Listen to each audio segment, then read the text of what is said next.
into was a culture that explained to you what your purpose was on earth and then unlocked your power so that you can go beyond. In fact, that the whole purpose of earth was just that. It was just basically a training ground for the afterlife. And our ancestors used it as a training ground for the afterlife. But there are many beings that have been brought forth in this training ground.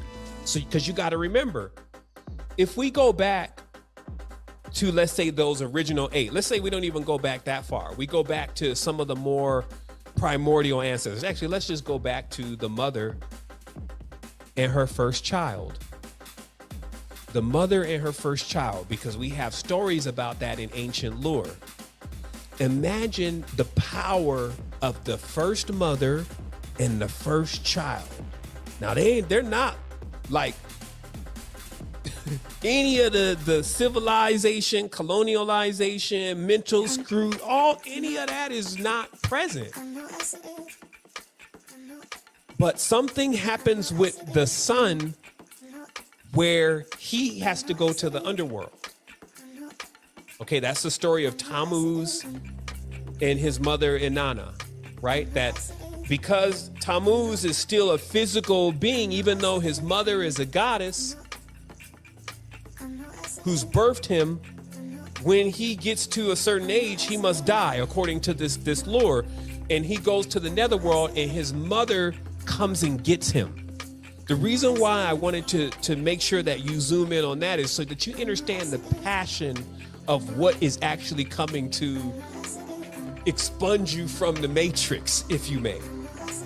It's a mother who wouldn't allow her child to be lost in the netherworld.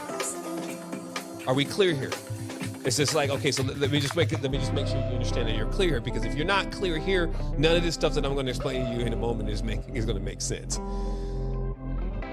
Because it's going to seem like the shit's so thick and so deep. I told you it had to be wild. I'm even trying to get grips of it right now. It had to be so thick and so deep that this is the truth that nobody can handle. This is what they don't want to talk about, but you can go to the ship logs. So what happens?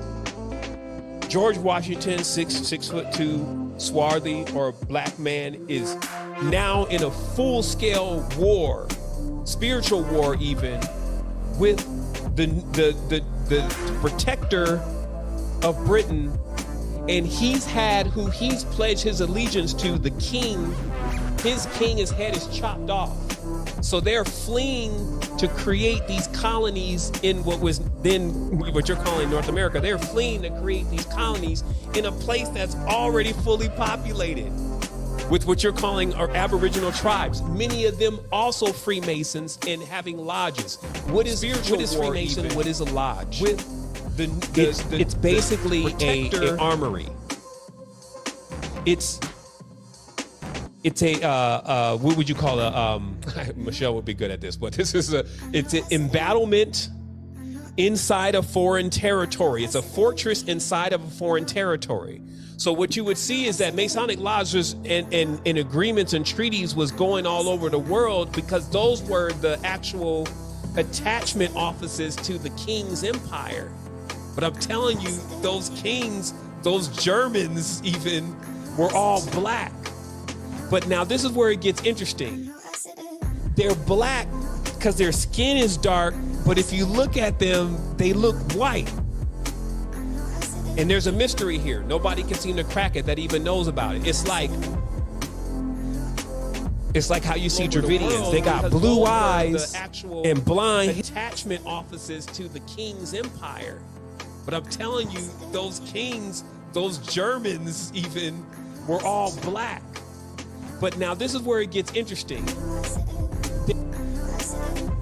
Hair and black skin. What's going on? Nobody can answer this question. I believe I've found the answer to this question. I have to go back just a little bit further here to expunge all of this, but I'm going to show you how it became a certain point that, just like you see even maybe in adrenochrome now, but to put melanin into your system from silver and other things, was like, it became the thing because everybody in those societies knew that the power was coming from the sun.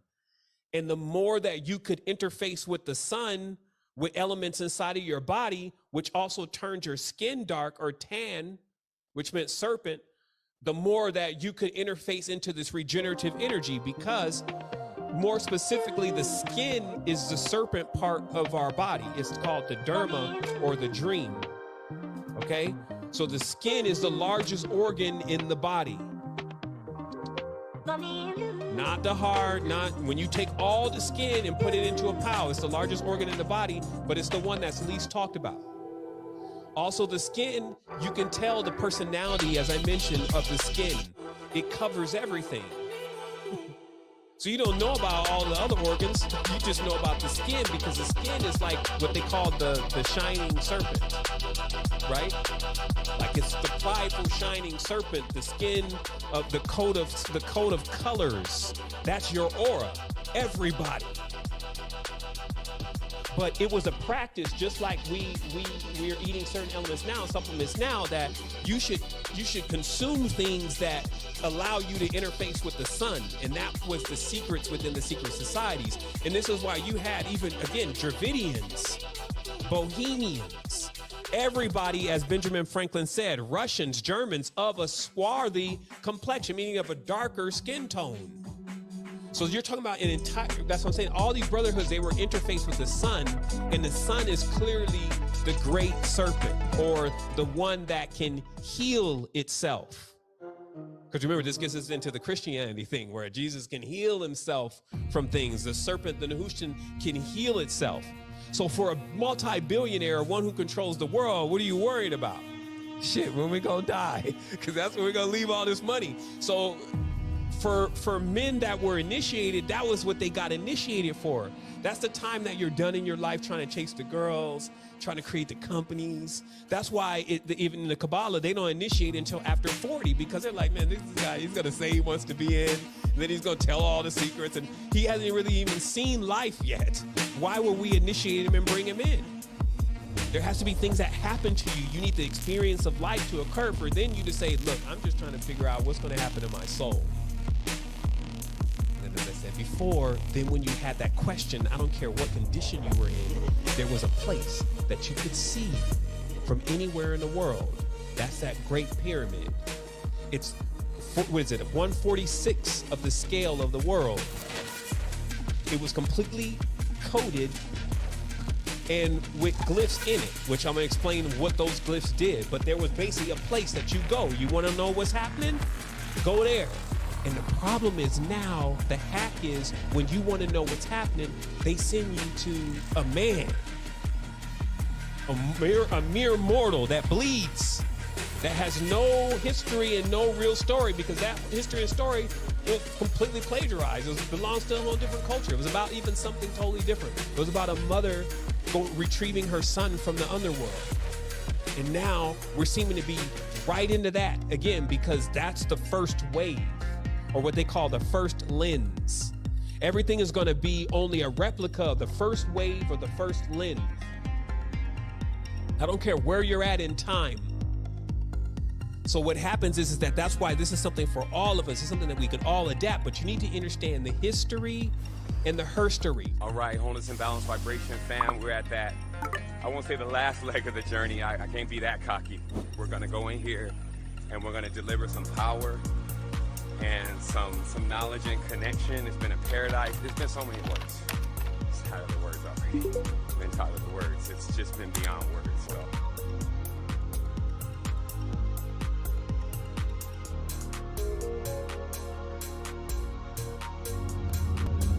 So on all these realms, you got land.